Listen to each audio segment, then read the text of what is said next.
Welcome back, everybody, to the Uncensored CMO.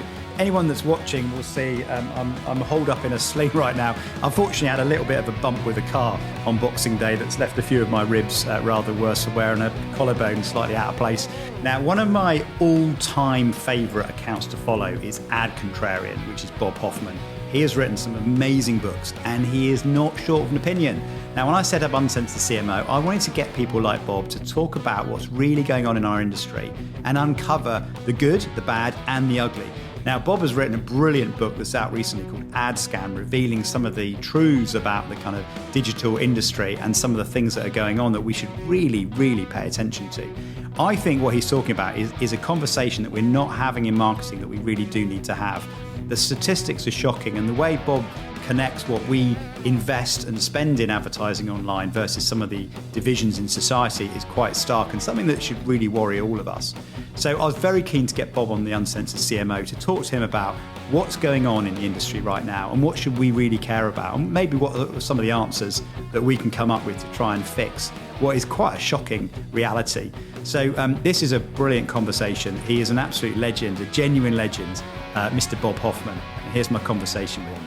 The legend means I'm old, right? well, actually, I worked with a guy a few years ago, and he was introduced as vintage. Vintage. And I just thought, I'll go with legend. It's like we're not done yet, are we? Yeah.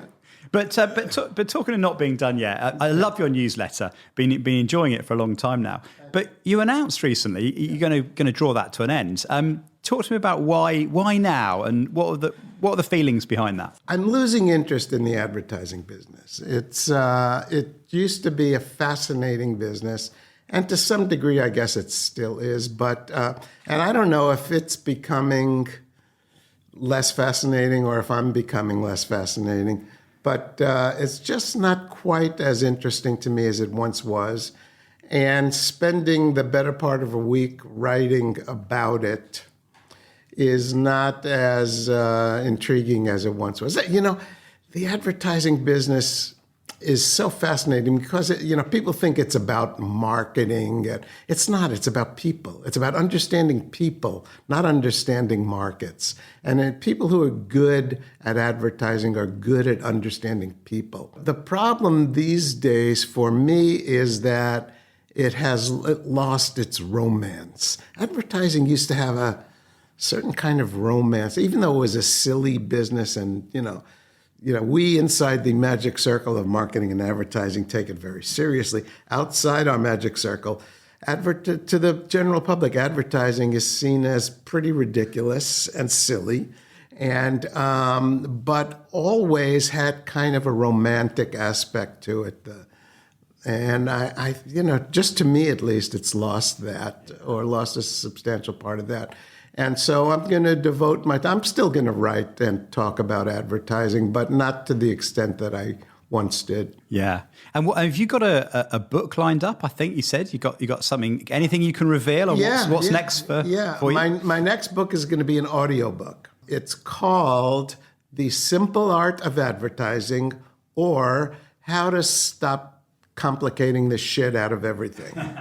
And the book is going to be a compilation of audio stuff I've done, whether it's speeches or podcasts and videocasts like this. I'm hoping it's going to be interesting. It's going to kind of bring together everything I think about the advertising industry and what we've been doing and how it should be done properly, and where we may have gone off the track a little. When you're speaking in front of an audience, in some countries you get a lot of feedback. You can tell, and in others you can't. I gave a talk in Germany last year or 2 years ago, and it was to the ad tech industry, and I was completely ripping the ad tech industry apart, and they were sitting there.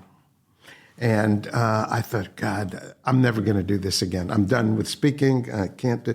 I got back to my hotel. They said, "Can you come back, Bob?" I came back, and they gave me an award for being the best speaker at the conference. You must feel like the Antichrist. Yes. And they wanted you back, right? Yes. You just exposed the entire industry, right? Yes. You've ripped them a short, right? Yes. A new one.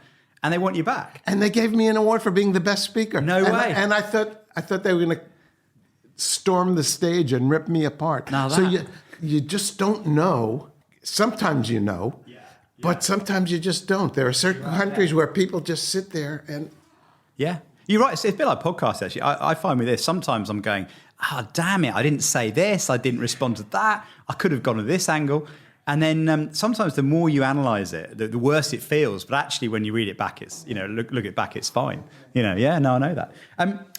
A quote I came across, actually, thinking about Ad Contrarian, I love it, is Byron Sharp apparently said he wished he could be as rude as you. Yeah. Now, Byron, as we know, is probably one of the most opinionated people in the industry. So that's quite an accolade to get that. Yeah, it was. It was great to see that because, well, Byron's an academic. I don't think they can say exactly what's on their mind. I have I don't have a boss. I don't have a job. So I can say whatever the hell I want. And I'm not going to suffer for it. Maybe I won't get booked to a conference. I don't care about that. So, but it's great to have someone like Byron say something like that, because he can be pretty rude too. I was going to say, Byron doesn't hold back. I mean, Yeah. he's famous for being pretty sharp, to excuse the pun. But this is an important thing, though, because when I created the podcast, up to that point, I worked as a CMO for a number of different companies. And everything I said publicly had to be pre-approved with a PR department, right? It was, scripted. And then when I was independent, I could say what I wanted. I remember the story, actually, of how I came up with the podcast was I was out in Cannes. And now, I'd never been to Cannes. Actually, have you been to Cannes? Never. No, and I promise I will never go. Well, I've won Cannes Lions. I've never been to Cannes, right? And I got invited. This is when I was independent. And I got interviewed by CNBC on the beach. And they said, what do you think of this? And I said, well, look, it's a bit embarrassing, right? Because the one person not here is the customer. The person that's paying for all this is not here, right? Anyway, so I kind of gave my views. And James, the interviewer, said to me, he said, damn it, man. He said, I've interviewed 15 CMOs and you're the first uncensored CMO I've come across. I'm like, that's it. But that's the thing, isn't it? Because at the end of the day, we're all paid, well, unless we're independent like you, we're all paid by someone and we've all got a toe a party line. So I think it's brilliant that you're able to kind of call it out for what it is. It's a great feeling to be able to say what you really think. And it's not easy in business these days because, we have a client or we have a boss or we have someone and we're afraid we're going to say the wrong thing. When I was CEO of an ad agency, I had to be very careful because if I said something stupid and we got fired by a client, I wasn't going to lose my job, but 20 or 30 other people might. And they have families and they have homes and they have cars. So I had to be pretty circumspect about what I said. But being free of that is a great feeling. It is, isn't it? So as you look back over your career, what would you say is the most contentious or most contrarian thing you've ever said? In 2010, that was 13 years ago, I wrote a piece for Adweek magazine saying, Big Brother has arrived and he's us. And the idea was that tracking was going to be dangerous, it was going to be bad for democratic societies, was going to be dangerous for individuals. And people looked at me like I was crazy. What are you talking? What? It's just advertising. I said, no, it's not just advertising. We're following everyone everywhere. We're starting to. In those days, we weren't quite as sophisticated or as technologically adept as we are now. We're starting to follow everyone everywhere and know everything they're doing, and that is going to lead to nothing but trouble. And in those days, that was like, wow, where is this guy coming from? But I think I was right. Yeah. And I think there has been a lot of trouble that has been derived from spying on the public. But you can see how the industry was sold this, because from an advertiser's point of view, you can see the logic, right? You can target ads to the right people at the right time with the right message. The people consuming it can choose to opt in and opt out and only get the ads relevant to them. You can see how the whole thing looked on the surface of it pretty appealing, right? So it does look good.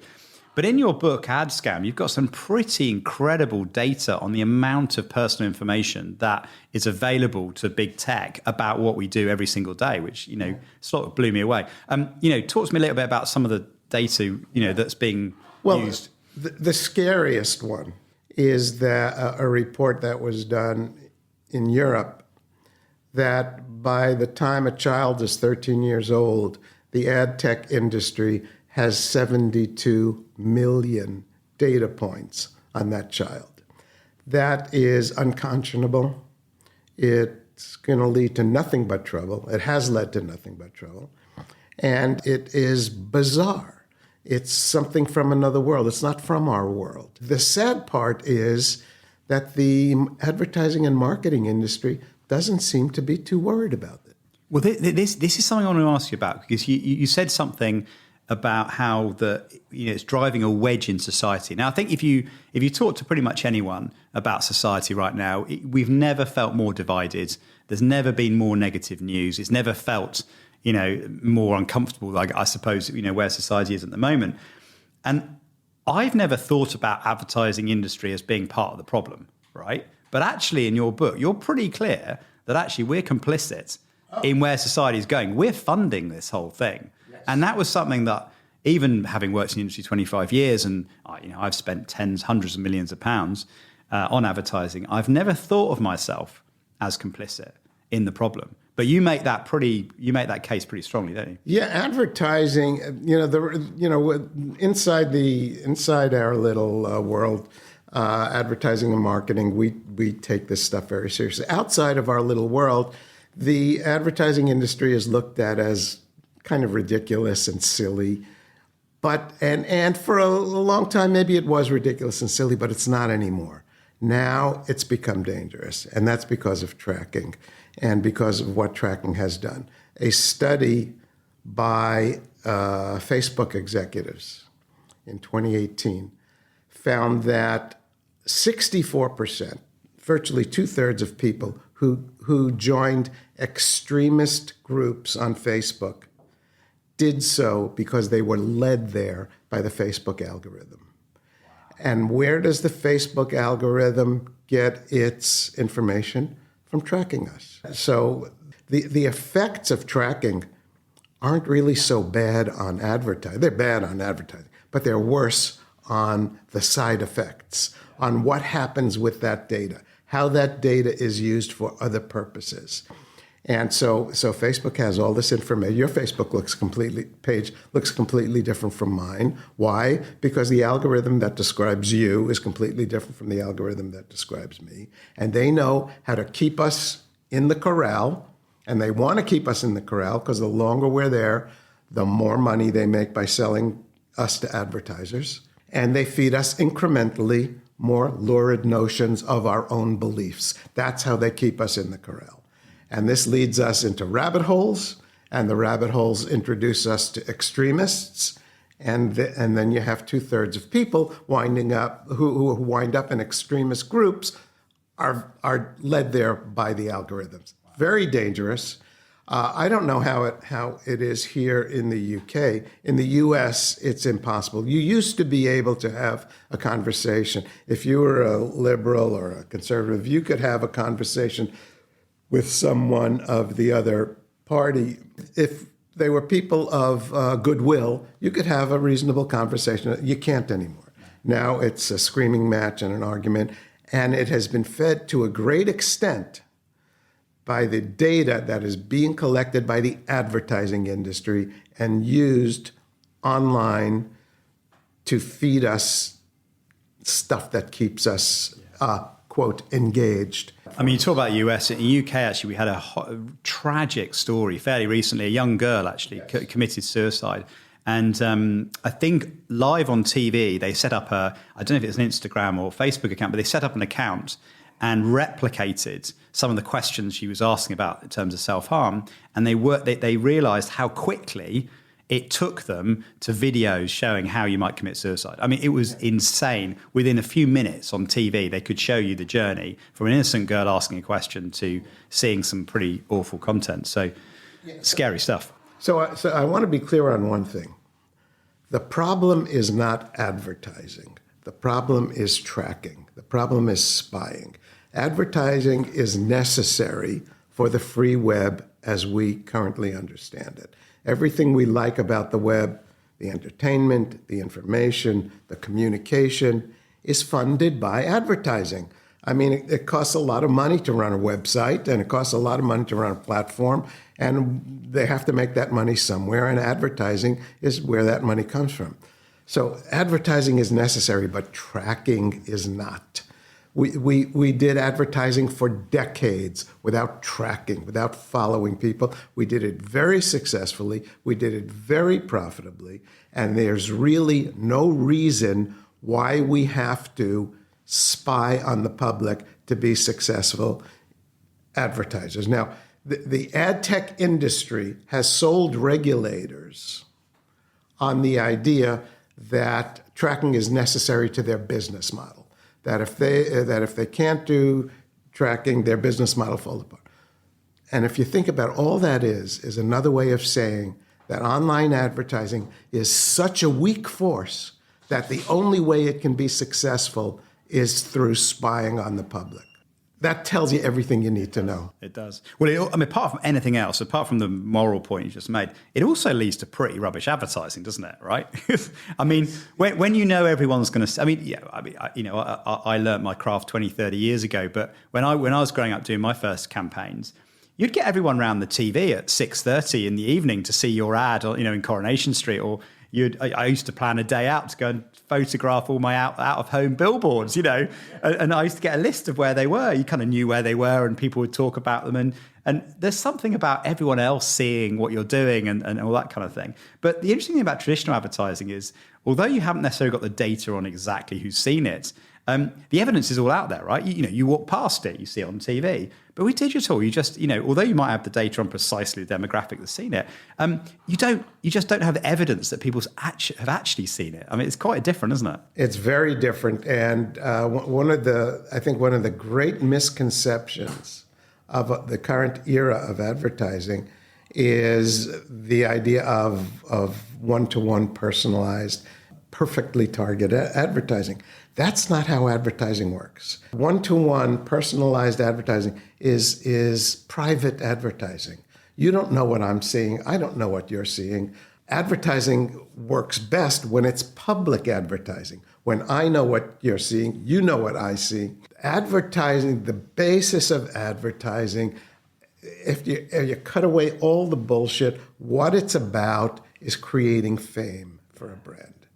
That's what it's about. A brand that is famous has such an advantage over its competitors that are not famous. Fame is an enormous benefit in advertising, in business, in life in general. How did Donald Trump become president of the U.S.? Because he was famous. If The Apprentice had been a webinar, I guarantee you he would never have been president of the United States. But it was a network TV show for 14 years. Fame is an enormous advantage. I wrote a piece once called The 3-Word Brief, and I said, if you were my agency, if I was the CEO of a company and you were my agency, I'd give you a 3-word brief: make us famous. Because the advertising and marketing is all about likelihoods and probabilities. There's no absolutes, yes and no, always, never, right and wrong. It's only about probabilities. And the most probable advantage that advertising can give you to create business success is fame. Yeah. It's interesting, actually, at System 1, where I work, we did a study looking at fame, feeling, kind of how people feel about your brand, and fluency, which is similar to fame, but how easily you come to mind. Because the more famous you are, the more likely you'll spring to mind first. And the correlation between how successful the brand was and those three measures was 0.85. It predicted almost perfectly basically fame. The more famous you are, the bigger you'll be. It's one of those truisms. Our friend Rory, of course, one of his quotes I love of his is, the better you're creative, the less you should target. Which I think is brilliant, isn't it? Because it makes that point, is actually really famous ads are ones that we all talk about, we all see, they become part of culture, they become a reference point. And as you say in your book, which I love, advertising fundamentally is actually a very weak force, isn't it? Yeah. I mean, we take it very seriously because we earn a living from it. But the reality is, most people don't give a shit, about our brand. Most people don't see our advertising. Most people don't really care. And so, serving them up another banner ad that they're going to try and click past when they're trying to buy us a pair of shoes, is not going to make them more enamored to our brand. We need to be more creative, come up with bolder ideas and things that are going to be seen by everyone, make us famous. Yeah, creativity has been devalued because targeting and media have become such an obsession with our industry. Creativity has been devalued, and I think we're losing a lot of good people because of that. I think a lot of good creative people are looking at other ways to have a creative career other than to go into advertising. And advertising used to be a business of entrepreneurs. It used to be a business of people with certain skills who would come together. Now it's run by big Wall Street, financial big shots.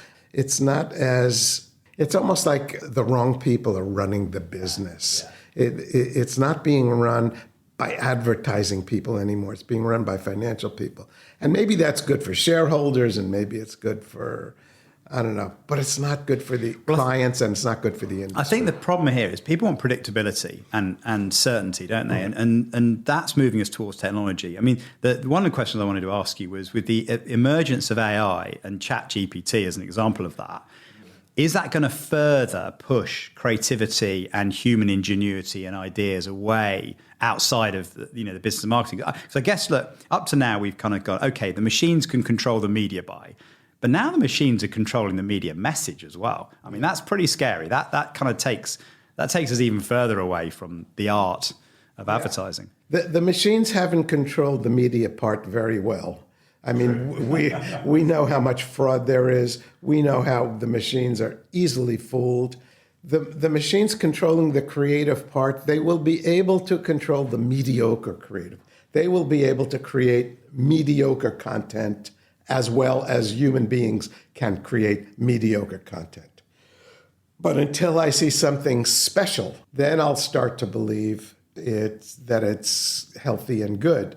Until then, yeah, they'll do media. They'll take the mediocre stuff that's written and they'll rework it in AI, and it'll be more mediocre stuff. Can they do great stuff? I haven't seen it yet. One of the questions I want to go back to as well, thinking about the digital and advertisers. Yeah. Advertisers at the moment get very very activist about making sure they say the right thing, they get behind good causes. I mean, the hilarious one at the moment, I don't know if you've seen it, is M&M's withdrawing their characters because Tucker Carlson said something rude about the shoes one of them was wearing. I mean, it's insane. Having a moral stance on something like that is just incredible, right? The thing I don't get my head around is advertisers want to be seen to be doing the right thing, but when we talk about ad fraud and targeting and where the money that they are providing for big tech is going, not a word. Yeah. Why is it that companies are not taking this seriously? They're not taking it seriously because the public isn't taking it seriously. The public doesn't realize how dangerous tracking really is and how it is harmful to democratic societies, to the integrity of democratic institutions. If the public were to realize that, corporations would understand it better. But corporations do things that are, shiny. Things that we're in favor of this, we're in favor, aren't they wonderful? It's mostly bullshit. I am in favor of corporations doing the right thing for the right reason, but I'm not in favor of them rubbing my nose in it and making marketing out of what should be charity. We all give to charity. I don't put up billboards telling the world how much money I give to charity every year, but corporations do. And to me, that's unseemly. Do it because it's the right thing to do, not because you're making marketing hay out of it. Yeah, I couldn't agree more. What's the incentive here? Because I was trying to work out myself as I read your book, Ad Scam, which is amazing, by the way. Why are we not taking this seriously? And I was trying to think, as a CMO myself previously, I suppose I was heavily involved in the creative. I probably have a media agency do my media buy, but I didn't really understand much about actually how the media buy took place, the technology that's used to buy and how my ads were distributed. And a good friend of mine who does work in the ad tech world said to me, the thing is, John, marketers have got no clue. most marketers right now are completely ignorant about how actually ad tech works. How from what you spend and what your brief is through to actually who sees it. Most people are clueless. So talk to me about how ad tech works and how how the programmatic. I loved your programmatic poo analogy. That was absolutely brilliant. But I think one of the issues here is I just don't think marketers realize, because so much of marketing is outsourced. And I used to spend tens of millions with media buyers. I would kind of trust them. I'd go, well, of course, we're doing the right thing because I've got this very, big media agency, kind of doing it for me. But explain how it works. I think if people understand how it works, that might be the start to. The problem is there are maybe 10 people in the world who really understand how it works, and the rest of us are just guessing because it's mainly a black box. One of the simple ways to understand how complex it is and how difficult it is to understand what's going on is a study done by ISBA here in the UK a couple of years ago, in which they determined that the average online media, programmatic online media buy by a sophisticated company winds up on 40,000 websites, okay? So how in the fucking world are you supposed to understand what's happening on 40,000 websites and whether your ad actually appeared there? All you get are reports. They tell you this and they tell you that. You don't know if the reports are true or not. And it's impossible to do forensics on 40,000 websites. So nobody knows where their money is really going. They get reports telling them where their money is going, but the reports are unreliable. There was a great case in the US recently where a company called Gannett Publishing, they published USA Today, which is a very popular newspaper and website in the US, but they also published 250 little community newspapers. Well, it turned out that 9 billion ads that were supposed to run on USA Today ran on the 250 little websites. And this was going on for 9 months, 9 billion ads, and nobody knew it. That is insane. The market, and we're talking about sophisticated marketers here. I don't have the list with me, but it was like Nike, Adidas, Ford, sophisticated advertisers, billions of ads run in the wrong places for and they were getting reports telling them that their ads ran in USA Today, and they were, see, boss, we're doing great. It was all bullshit. But this is the issue, right? It's what I come back to before, because if I book a Super Bowl spot, right, I know there's 70 million Americans will be sat there watching the TV. I'll be there. Everyone will see it, right? If I book a Super Bowl ad and it doesn't run, I get my $6 million back, right? It's pretty clear as day. If I book a programmatic and it goes out to 40,000 websites, I can't even employ enough people to go and look at whether that actually happened. And the irony is, I talk to a lot of TV companies in the job I do, they all want to replicate the kind of data that big tech are doing, right? This is the irony of it. They're all going, how do we do what they're doing, right? And I'm going, well, what you're doing is more transparent, it's more obvious, it's more evidence, right? The irony is astonishing. Yeah, but because they just want the money, and they know where the money is going. And for the past 15 years or so, the money has been moving to online, and they want a part of that. And how has online got that? By promising people that online advertising is more personalized and more relevant and consequently more appealing. Well, it's not. Online advertising is more avoided, it's more disliked, and it's more ignored. But they've been great at selling it.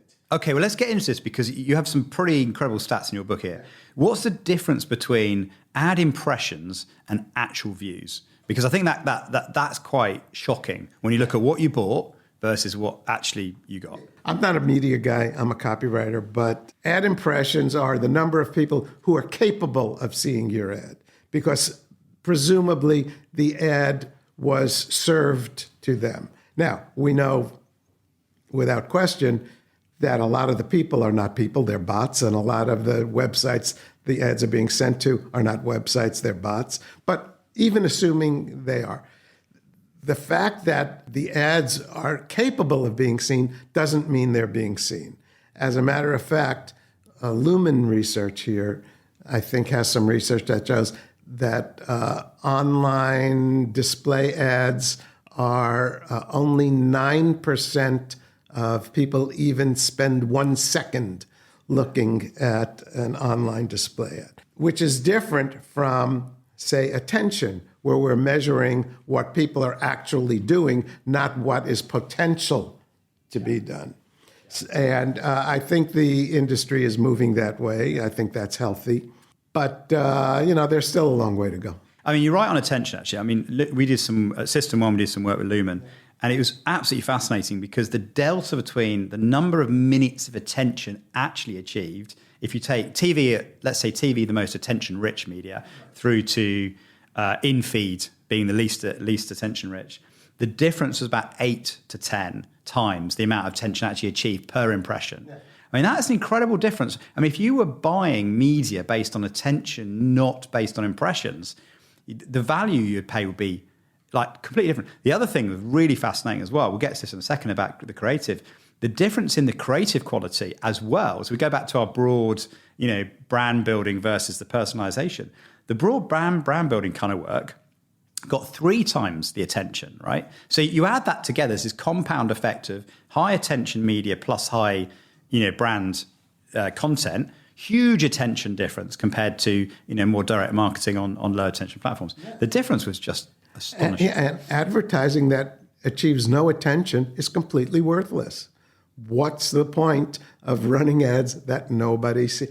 I used to call it invisible advertising. And most advertising is invisible. Most advertising has no attention paid to it. The skill in the advertising business is to be able to create something that does get attention. If you can't do that, forget about it. Save your money.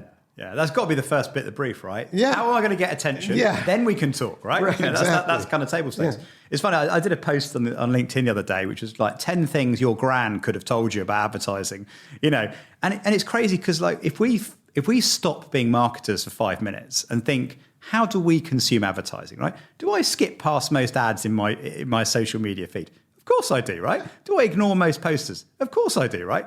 But for some reason, when we work in advertising, we somehow take it all more seriously because it's our business and it pays our bills. And we've got to start, thinking like our gran. What would our gran tell us, Well, we were sold on this idea of interactivity, this bullshit about that people are going to want to interact with advertising and they're going to join the conversation about our brands and they were going to share. It was all bullshit. And interactivity is what? It's by 1,000 to 1. It's people clicking away from ads, not into ads. Well, the funny thing is when brands try and do interactivity, they usually cock it up as well. When you see kind of brands trying to be funny on Twitter or try and get in on a cultural conversation, they basically piss half the audience off. So it's like, if you take a point of view on politics, right? That's not going to end well, is it? I don't want my toilet paper having a point of view on which way I voted in the last election, Is my toilet paper pro-Brexit or anti-Brexit? I don't know, These things become crazy. Look, something else that came out in your ad scan book, which I wanted to talk to you about, is ad fraud, right? Yeah.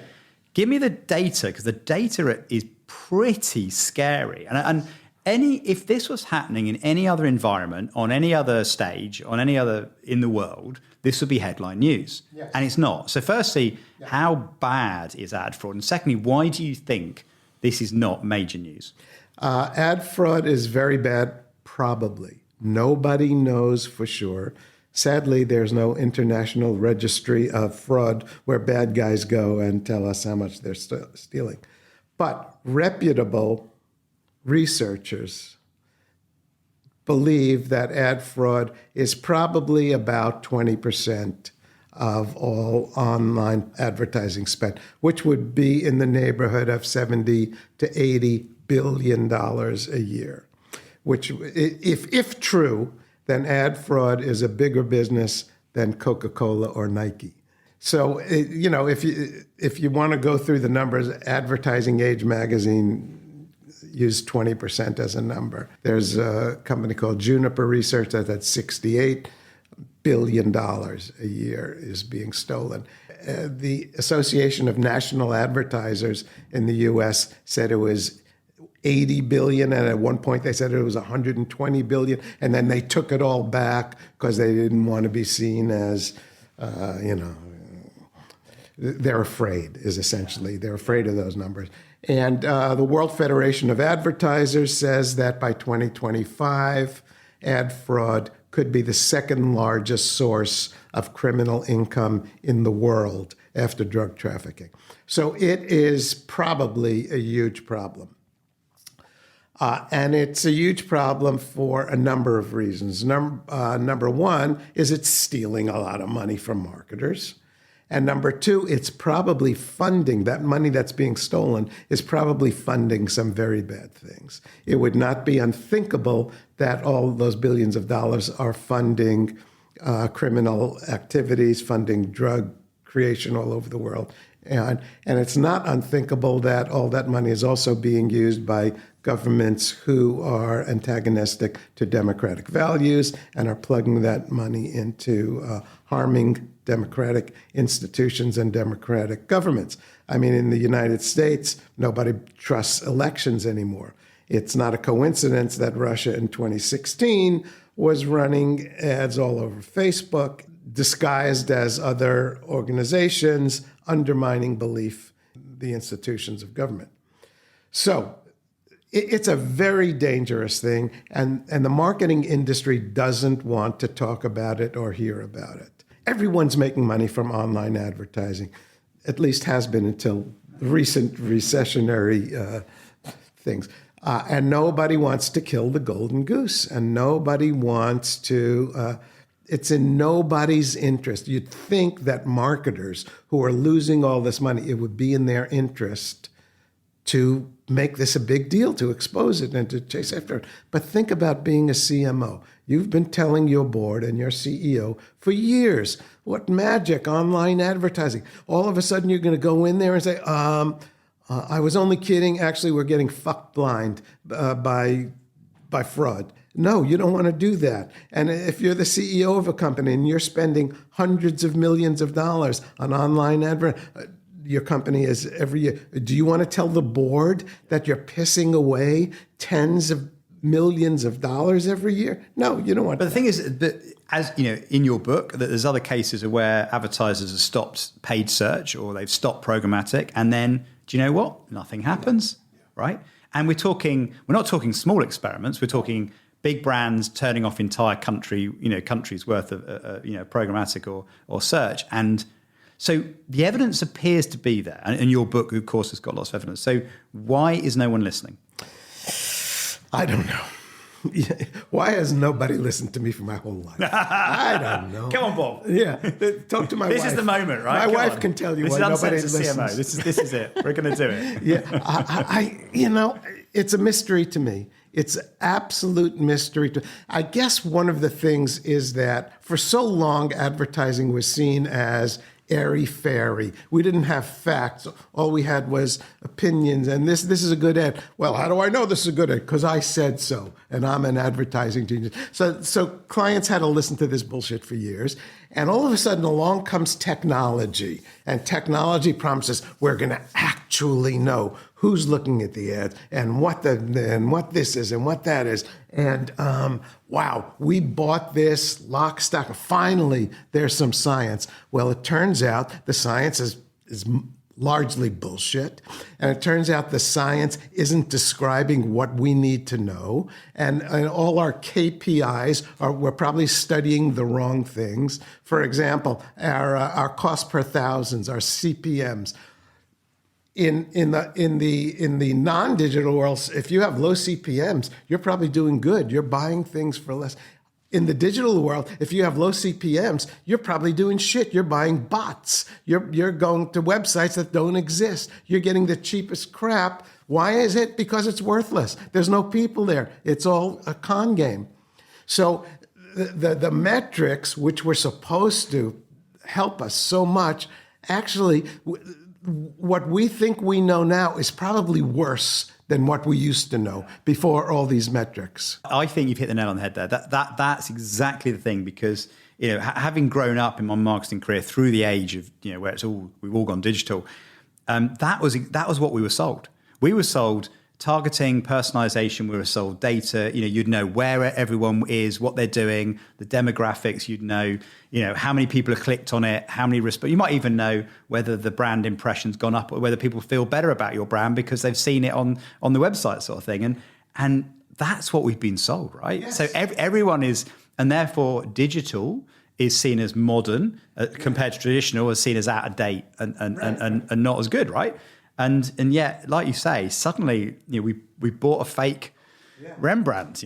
There was a great study done by three people. I think one was from IBM or MIT. One was from MIT. One was from University of Melbourne, and one was from one of the big ad tech companies. And they took third-party data and they studied how well, and they did an analysis how well this third-party data did in describing, targeting, and they found that the third-party data was able to infer the gender of a person 46% of the time. Well, if my dog flipped a coin, he'd be right 50% of the time. I was going to say, right.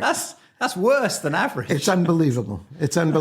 And they took all this data and that is totally insane. It was a great study. Well, breaking news yesterday, right? I don't know if you saw this on Google. U.S. Justice Department in I think 8 different states in the U.S. is actually suing, isn't it, Google over monopolistic use of technology to control online advertising, given that they bid on their own space and so on. Do you think lawsuits like that, awareness is starting to change?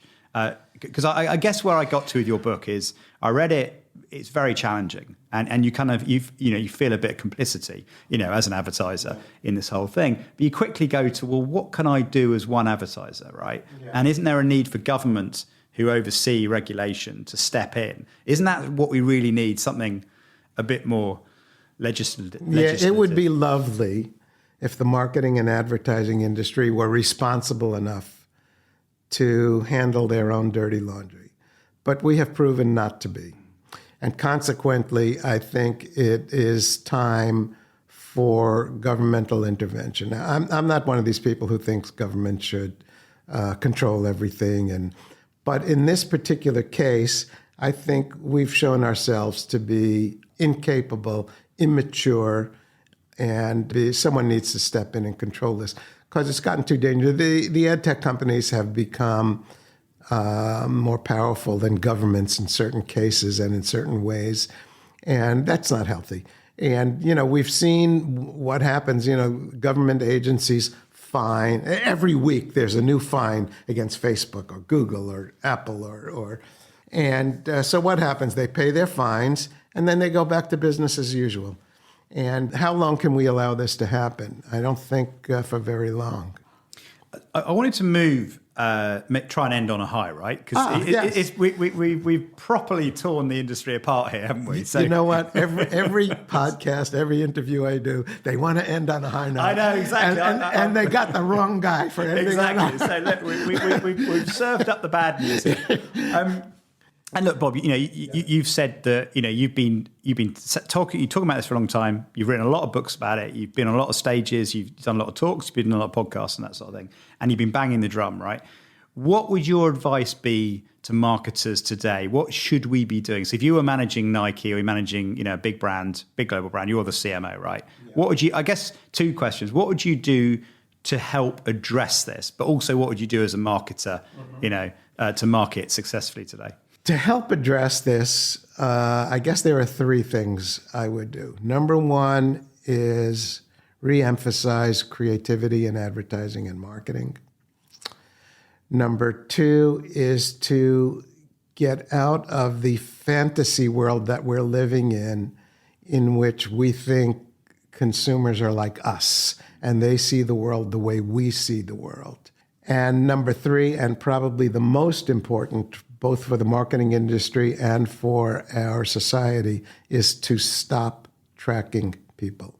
Stop the spying, stop the espionage. Until that ends, the problems of online marketing and advertising are not going to be resolved. because when you pick up the rock of all the junk that's going on under there, the original sin is tracking. And that has led to so many problems, so much misconception, so much danger to society, I think. Now, most of my listeners will be CMOs, senior ad execs, that kind of thing.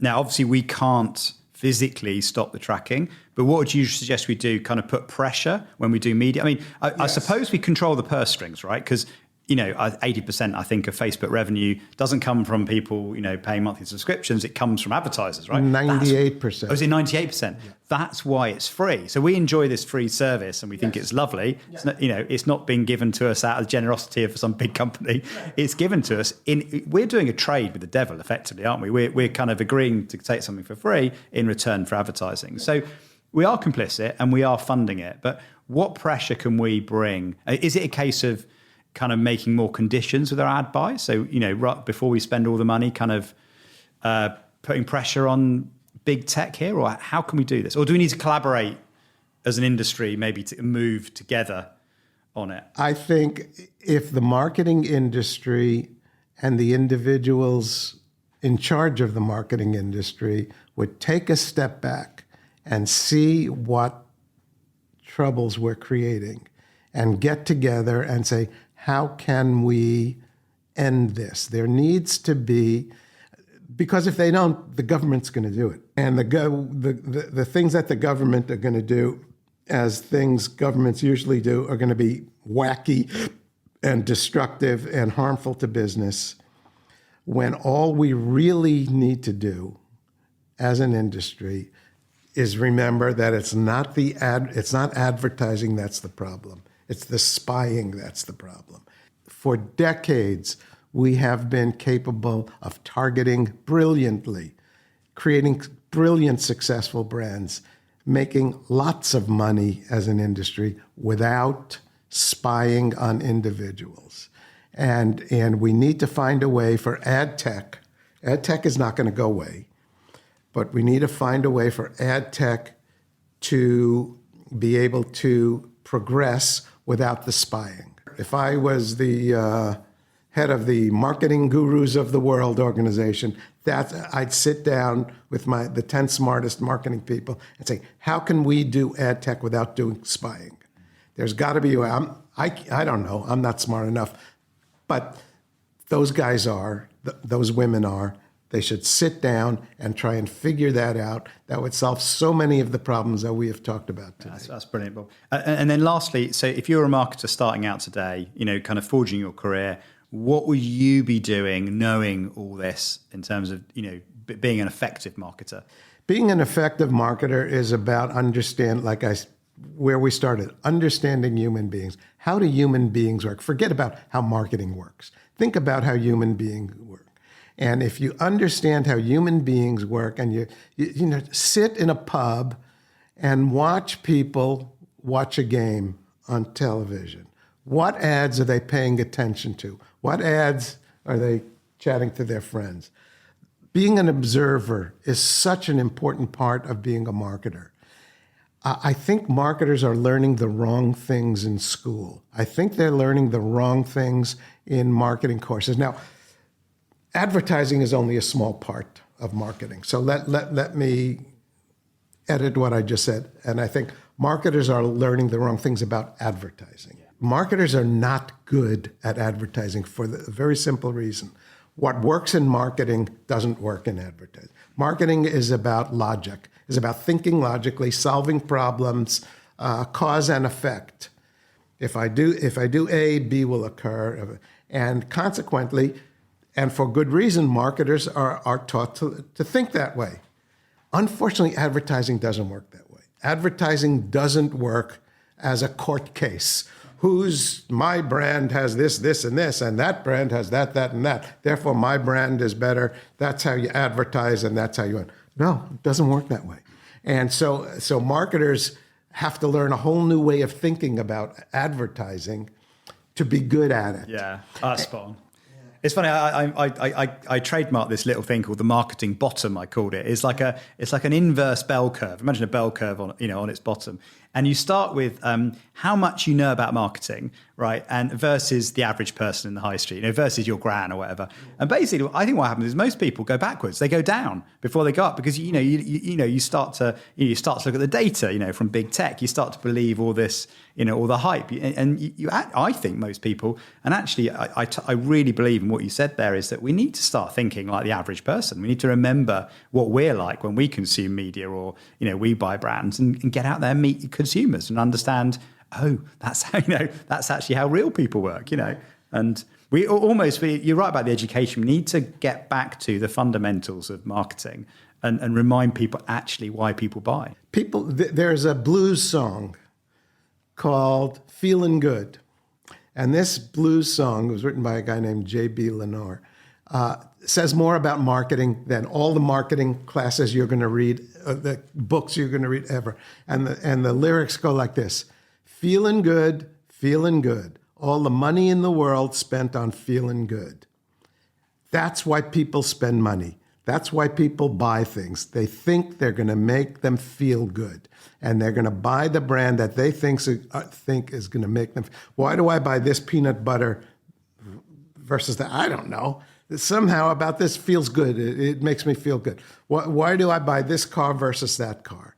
I think per dollar, this car is going to make me feel better than that car. Why do I buy this jacket versus that jacket? I think this jacket's going to make me feel good. And if you keep that simple thing in mind, you'll be so much a better advertiser and marketer. It's not all that complicated. Well, fun enough, actually, Bob, you brought me sweetly back to the System 1 philosophy, which is fame, feeling, and fluency, right? Yeah. Have I heard of the brand? Does it make me feel good? And can I remember it, right? Yeah. And it's ridiculously simple as a methodology. And as I say, it predicts 85% of a brand's growth. But that's actually as simple as marketing is. But we massively overcomplicate it. But those three things. I love the feeling point. It's brilliant. So one last question, maybe to finish on. What's the one topic that we're not talking about, apart from the ones we talked about today, that we should be talking about? Topic that we are. I'll put you right on the spot there. What are we not talking about? What are we not talking about? I think it's my hair. Actually, we are not talking about how we need to attract better people into the agency business. That's what we're not talking about. And I think we are losing a lot of very good people because the romance has gone out of our business. And I think that it's become dry, it's become technical, it's lost its luster, it's lost a lot of its fun. And, advertising business, we always suffered. I'm an old guy, and as long as I worked in advertising, I always suffered somewhat. But we also had a lot of fun. And I'm not sure the fun is there as much as it needs to be anymore. We take ourselves too darn seriously. Let's get back to being sillier again. That's I love that. I think if we could be a little silly again, we'd do better work, our clients would get better results, and we'd all be a lot happier. And the funny thing about that, because I couldn't agree with you more, I mean, it's a fun industry. Humor is so important. But scientifically, there are lots of evidence to suggest that things we find funny, we remember and we like. Yeah. So it's not as if it's the serious case for humor, maybe, but I couldn't agree more. And look, when I was growing up, we would talk about the ads, and when I mention I work in advertising to people, 20 years ago, we'd talk about the Tango ad that was on TV or something, or the latest Heineken ad. Now it's like, so you're that guy responsible for, the stuff that I see in my Facebook feed, When I was a creative director, I used to tell my creative people all the time, one of the great underrated forces of advertising is silliness. Don't be afraid to be silly in the advertising. People love silliness. That's very true, very true. Bob, look, it's been an absolute blast. Thank you for taking the time to talk to me. There's an incredible amount in your book. It deserves all our attention. It's powerful stuff, and thank you for sharing it with us. And I look forward to the audiobook that's coming out soon. Well, thank you for having me. It's been a great pleasure. Great to see you. Good luck to you. Okay. Thank you. Thank you everyone for listening to the Uncensored CMO and my interview with Bob Hoffman. If you enjoyed that, then you know what to do. Go and subscribe. So wherever you get your podcasts, please hit the subscribe button. It means you'll never miss an episode like this again. Please do that. If you want to leave me a review, I love reviews, particularly the ones that have 5 stars attached to them. So if you want to do that, please do. It'd be great. And if you want to follow me, I'm over on Twitter at Uncensored CMO and on LinkedIn, John Evans. And I look forward to you joining me next time. Thanks for listening.